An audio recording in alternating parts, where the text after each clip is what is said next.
¿Qué es Astro Boy? ¿Y por qué es tan importante que hablemos de esto antes de seguir con este podcast, antes de ir avanzando? ¿Qué significa Astro Boy para la historia del manga, sobre todo del anime? Es lo más importante. Astro Boy nace como una respuesta de su autor, de Osamu Tezuka, a la influencia occidental de series y de películas propias de Disney. Es decir, una vez más, todo pasa por Disney. Y gracias a que Disney existe y ha producido sus series, es que a día de hoy tenemos anime. ¿Y por qué? Pues vamos a ir viendo ahora a lo largo de este video podcast, referencia a Astro Boy. Vamos a hilar a dónde ocurre todo esto. Pero antes, tenemos que irnos a Japón de la posguerra, años 50. Años 50, después de la Segunda Guerra Mundial, Japón está terriblemente arrepentido de lo que hizo y sobre todo de las represalias que tuvo las bombas de Hiroshima y Nagasaki. Es la primera vez que Japón pierde una guerra en más de 1000 años. Esto tiene un impacto social abismal, ¿no? Además de verse como perdedores por primera vez a nivel social, se dan cuenta o digamos toman conciencia de, Dios mío, las atrocidades que han llevado la guerra a nuestro país y ese tremendo sentimiento de culpa que hay. En ese momento Japón abole su sistema militar y lo reestructura todo para unas fuerzas de autodefensa, que es como se llaman. A nivel social lo que esto supone es un tremendo, digamos, un resurgir. Se vuelcan en volverse tremendamente productivos, en mejorar la calidad de la vida de la gente, no solo de su país, sino a nivel del mundo, aprender de los errores y volver a levantarse reforzados. Estos últimos dos, de aprender de los errores y volver a levantarse reforzados, es un mantra, o por así decirlo, una corriente de pensamiento que se va a ir viendo en muchísimas obras desde los 50 en adelante, como puede ser el caso de Godzilla. Godzilla, king of the monsters, whose death ray blasts the city from the face of the earth before your very eyes. Godzilla alive, stalking across the world, crushing all before it. Is Godzilla fantasy or a prophecy of doom? Osamu Tezuka es de una familia muy acomodada, tiene una infancia bien. Su padre trabaja en una compañía metálica siderúrgica que además, durante todo el negocio de la guerra, pues se vio bastante beneficiada. Su madre estaba muy preocupada por la educación de su hijo, le importaba muchísimo reforzar todo un apartado creativo, lo llevaba a diferentes eventos culturales, le ponía música de todo tipo, estaba súper preocupada por la educación de su hijo. Y lo más influenciable que se verá reflejado en su obra es el teatro. La madre de Tezuka lo llevaba al teatro, pero asiduamente, concretamente a ver musicales muy rimbombantes con muchísimo elenco. Eso se va a ir viendo en todas sus obras, en el diseño de personajes, en el diseño de vestuarios, la puesta en escena, su narrativa. El teatro es súper importante durante la infancia y adolescencia de Tezuka, ¿no? Siempre estaba muy preocupada de que llevase una buena educación y además, era parte, ¿no?, de esa élite japonesa del saber estar, el representarse, el ser una persona culta, el ser un elemento social de estima. Claro, esto choca muy de frente cuando se empieza a dedicar a dibujar manga, que por aquel entonces estaba visto como una no pérdida de tiempo, pero sí como un trabajo muy de segunda categoría, puesto que la profesión de mangaka existía y era conocida, por supuesto, pero estaba visto como, el dibujas manga, eres un muerto de hambre, ¿no? No es lo que hoy en día, ¿no?, que se tiene en una alta consideración, está considerado un arte, es como se les eleva a los autores de manga a día de hoy. Por aquel entonces eran unos matados. Él lleva dibujando manga y haciendo sus cómics desde el instituto prácticamente, y se presenta a muchos concursos, a muchos certámenes, va a las Comiquets, que son estas ferias donde la gente lleva sus fan-mates o sus cómics de nicho, sus cómics que son pequeñitos para que las editoriales o para revistas que puedan verse interesadas los descubran, ¿no? Allí empieza a ganar concursos, empieza a hacerse un poco más conocido dentro del mundillo. Todavía no ha entrado en la carrera, pero tiene una pequeña atrofia muscular en los brazos, lo tienen que operar, esto le cambia la vida, tiene que dejar el dibujo durante cierto tiempo. En ese momento, la figura del médico que le opera, para él es vital, es una persona que admira muchísimo y a partir de eso decide ponerse a estudiar medicina. Cuando se recupera de todo esto, retoma otra vez el dibujo, que siempre fue su gran pasión, el diseño y el dibujo,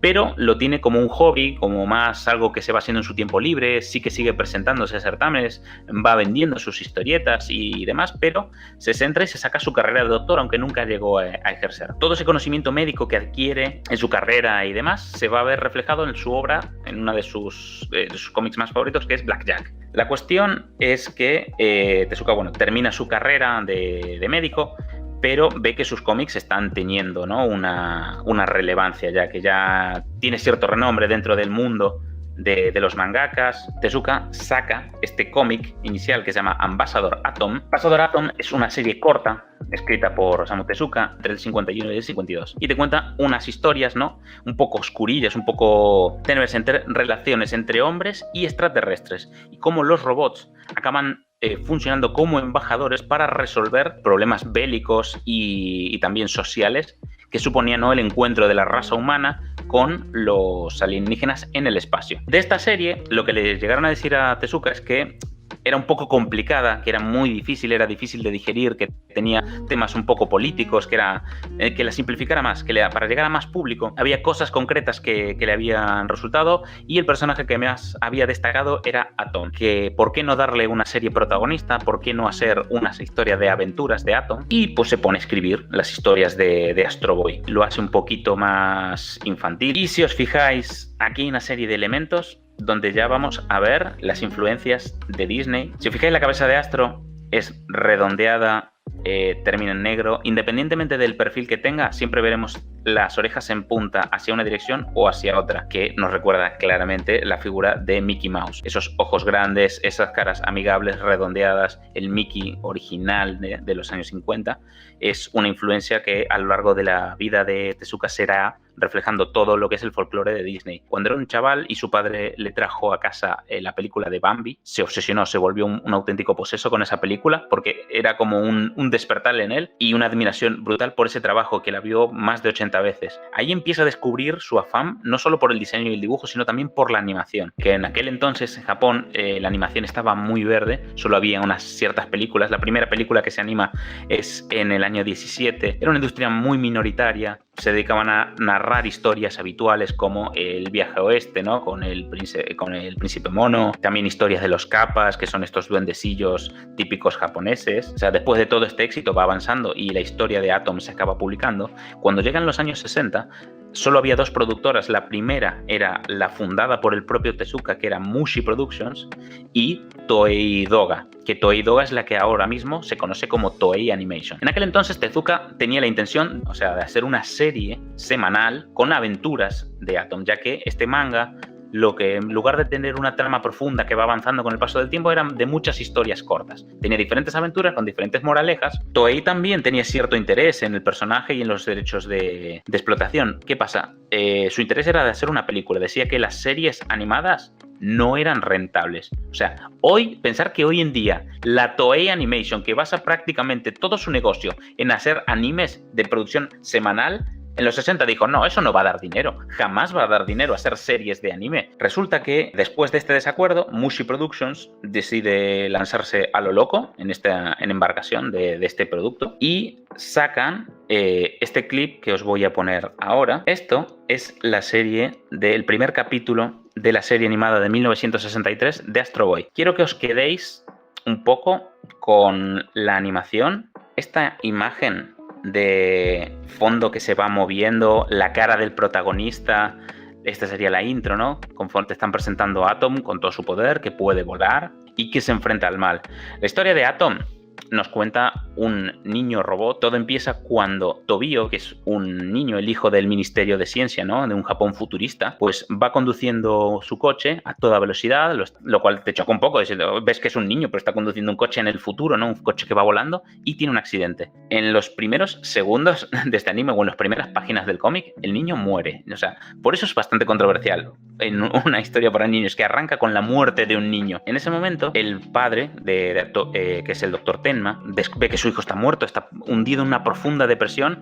Es una imagen súper dantesca donde ves el accidente de coche y está abrazando a su hijo muerto. Esa misma noche está revisando unos planos en su biblioteca y se le empieza a ir un poco la cabeza pensando en la idea de construir un robot al que le va a implementar los recuerdos de su hijo. De ese experimento raro que se le ocurre hacer, nace Atom, que es, en este caso, Astro Boy. Atom es un niño eterno que van pasando los años y aunque aprende, aunque tiene los recuerdos de su hijo, tiene una personalidad propia y siempre está con sus dilemas morales valorando lo que está bien. Siempre tiene una estructura moral bastante sólida en ese sentido. Durante toda la serie, durante las historias, siempre vamos a ver que Atom, aunque es inocente, aunque se deja engañar a veces por la gente que es más, pues, por los adultos, acaba haciendo lo correcto porque él sí que tiene una brújula moral interna que es infalible. Pese a eso, una vez van pasando los años, el Dr. Tenma se empieza a frustrar por el hecho de que Atom es una persona y su hijo Tobio no va a volver nunca, es otro. Y de hecho se empieza a rayar con el hecho de pasan los años y este niño no crece. De repente vuelve todo el trauma. Él tiene este dilema de, Dios mío, mi hijo ha muerto. En el momento en que pasan los años y asume ese trauma, empieza a asociarlo a Astro Boy y se le empieza a volver aún más científico loco. Y de hecho quiere acabar con Astro. Es uno de los villanos más retorcidos que os podéis imaginar. Cuando toma esta primera conciencia de que Atom es un robot que lo único que le recuerda es la frustración y la muerte de su hijo, decide venderlo al circo. Allí acaba siendo explotado, siendo un número donde él destroza a otros robots, donde tiene que luchar sin querer hacerlo y donde lo están explotando. Aquí vemos la clarísima influencia de que Astro Boy es un Pinocho del futuro. De hecho, Tezuka reconoce en todo momento que se inspiró en Pinocho para hacer su particular versión y diseñar Astro Boy. La historia de Astro Boy no es otra que la de Pinocho, solo que, con más padres. Porque cuando está en el circo, Astro Boy al final acaba conociendo a otro científico que es el nuevo Ministerio de Ciencia y que se da cuenta de que Astro Boy no es un robot al uso, no es como los otros robots que están diseñados para servir, que están pensados para, resolver la vida de los humanos, sino que es que tiene sentimientos, de que puede experimentar emociones humanas. Y eso es un auténtico hallazgo y lo quiere llevar a casa para criarlo como su propio hijo. Esta serie lo peta muchísimo. Las historias cortas de Astro Boy, donde se enfrenta a otros robots, donde salva a mucha gente, trata temas bastante complicados, sobre todo para esta época, porque dentro de los humanos empieza a haber discriminación hacia los robots con emociones, ¿no? Entonces nunca es aceptado. Y de hecho hay malos que son robots que quieren vengarse de cómo los humanos los han tratado, humanos que odian a los robots y por tanto cometen crímenes de odio para con los robots. Entonces se tratan los típicos temas de la ciencia ficción, es decir, el origen de la humanidad o hasta cuándo se considera un humano, ¿no? Hasta qué punto un ser consciente y con emociones, capaz de entender emociones complejas, no es humano solo porque no es de carne. Entonces, este momento en que estamos viendo ahí cómo el Dr. Tenma está programando a Astro, de fondo suena una sinfonía de Beethoven y eso es solo muestra de representación, lo que os decía antes, ¿no? Lo teatral, que es la obra de Astro Boy.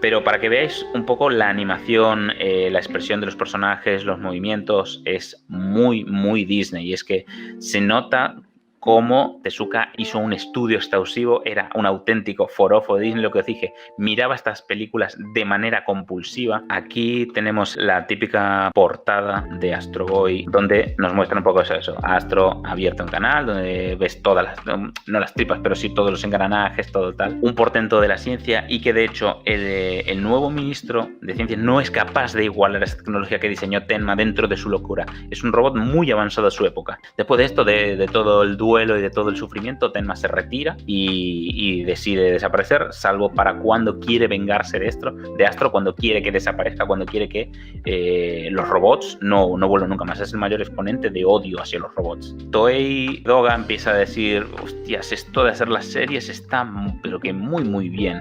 Al final deciden cambiar el modelo de negocio y por eso a día de hoy, gracias a que existe Toei Animation, tenemos cosas como Dragon Ball, Transformers, Digimon, Pokémon, Candy Candy, Voltron, Sailor Moon y un enorme etcétera, que gracias a que esta serie lo peta y es la primera serie de anime, para empezar, es la primera serie, o sea, como tal, perdón, el primer anime serializado que se emitía de manera semanal, llegó a tener más de 190 capítulos. Además, fue la primera serie de anime en doblarse a un idioma extranjero, en este caso fue al inglés, porque se vendió en Estados Unidos y se dobló al inglés porque se emitió en la NBC. Otro récord que tuvo es que se vendió por algo más de $500,000, que lo he calculado hoy con la inflación, serían $4,3 millones a día de hoy por la serie de Astro Boy. Ahí es cuando llega a América y cuando le dan este doblaje es cuando le cambian el nombre a Atom.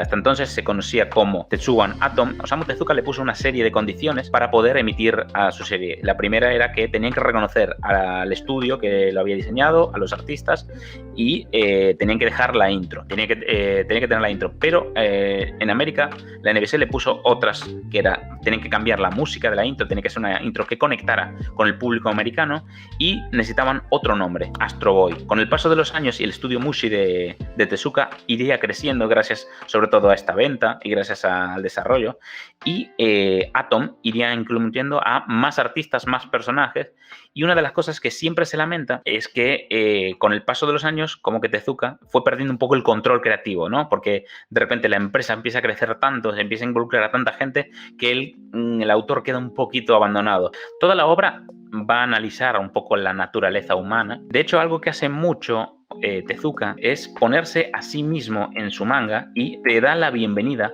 al contarte el comienzo de una nueva historia. De hecho, esta imagen que compartí al principio donde se ve a Osamu Tezuka cómo se dibujaba a sí mismo, Astro siempre se refería a él como Tezuka Sensei, como alguien sabio que le imparte sabiduría a Astro y con el que Astro cada día crece un poquito más. Aquí se ven un poco sus personajes más míticos, ¿no? Con el paso de los años, en 2003, llega la última serie animada, que, bueno, y numerosos videojuegos, otros cómics, películas. La serie va a seguir tratando muchos de estos casos, de estos dilemas morales, donde Astro se ve atrapado en medio, donde está entre dos mundos, donde por un lado tiene a su padre, porque él nunca deja de considerar a su creador, a Tenma, como su padre, pero sabe que no está bien de la olla, no está en sus cabales. Y Ochanomizu sí que ejerce como tal, lo educa, lo cría, lo hace crecer como persona y le ayuda también a resolver muchos de esos dilemas. Por otro lado, también Astro muchas veces tiene que desafiar la autoridad de Ochanomizu para poder salvar, pues, el mundo, la ciudad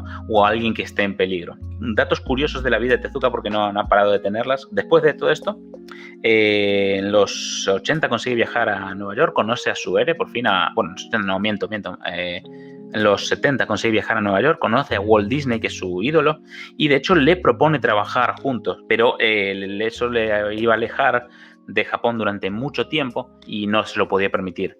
También Stanley Kubrick quiso que se convirtiese en el diseñador artístico de Odisea 2001 en el espacio. Tezuka estaba súper maravillado, admiraba a Kubrick, pero muchísimo, pero otra vez lo mismo, se tenía que viajar, tenía que estar en Europa durante 1 año y medio para ese desarrollo de la película y no podía alejarse tanto porque él seguía dibujando sus mangas y seguía teniendo sus series semanales, tenía su empresa, su productora, tenía demasiados proyectos como para abandonarlo. Para que veáis el nivel de petarlo que tiene y de cómo empieza a ser ese primer exportador de series de animación japonesa al resto del mundo, y por eso es conocido como el padre del anime y el manga. De hecho, si hoy es que el anime tiene rasgos del estilo ojos grandes, es porque un día Tezuka se fijó en los ojos grandes que tienen los personajes de Disney, porque ayudan la expresividad, facilitan mucho la parte emocional. En ese sentido se acaba convirtiendo en el referente único de anime y manga. De hecho, están los premios Osamu Tezuka, ¿no?, a editoriales y demás, a este mundillo. Tiene su museo donde se puede narrar un poco a lo largo de toda su trayectoria, todas sus obras, donde veis representaciones de cera de sus personajes, escala 1 a 1, bueno, hay originales expuestos, es una auténtica locura. Piensa que si el padre del manga, el creador un poco del género serializado, hizo este diseño, para nosotros es un canon, se acaba convirtiendo en un código estético, que luego ya hay animes con diseños de todo tipo. ¿Quién nos iba a decir que el crecimiento de Astro Boy y la industria del anime pasaría por un trato con la NBC. Bueno, chicos, de verdad, gracias por haber estado aquí aguantando hasta el final y disculpad por todos los fallos que hemos tenido hoy, que me han dificultado entrar e ir mostrando las cosas en el orden que me habría gustado o demás. Os doy 1000 besos, que tengáis muy buena tarde, noche, dependiendo de dónde estéis, y nos vemos la próxima, ¿vale? Me apunto lo del seinen porque quiero darle caña y es un género que a mí me flipa, posiblemente sea mi favorito. Gracias por estar allí. ¡Mua! Se os quiere.